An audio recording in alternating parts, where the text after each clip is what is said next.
So what are you going to do? You know, you hate to say, people have asked me, you know, Michael, would you trust Trump with your daughter? I said, what a stupid question. Why do I have to trust him with my daughter?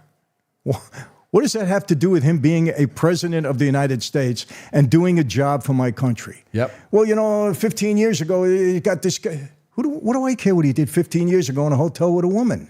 But this is, you've just absolutely nailed it. Because this is the true conversation, and this is the true split in society now. You have logical arguments and people who believe in logic and common sense. What you said is absolutely logical. He can be the president of the United States and he can fix the country and has nothing to do because he doesn't have to meet my daughter. And you have emotional arguments. And emotional arguments are absolutely subjective and they throw everything out the water and you ignore all of the general rules of life and exceptions disprove rules and it's all insanity with emotional arguments. And that's what they do. This is why they try and destroy masculinity, which is logical, and push all of these constant emotional arguments with nearly every psyop.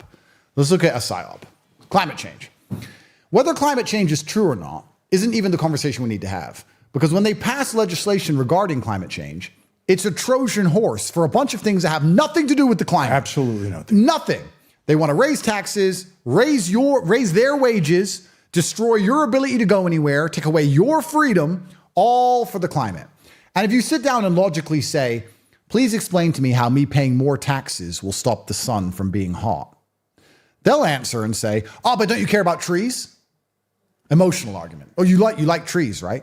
Well, yeah. I'll go, the trees. So you don't care about trees? How do you feel about trees? It's all emotional. They throw all logic out the window.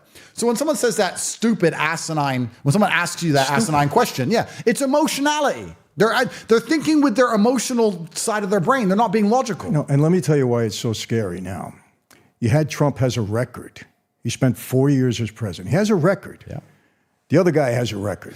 Okay? It should be cut and shot. Compare the two records. You sit down with somebody and say, tell me why you hate Donald Trump. They really can't answer you. What did this guy do? Did he murder somebody in your family? Did he rape your wife? What did he do that this unreal hatred is out there for him? I don't get it. Yep. They can't answer you because there is no answer.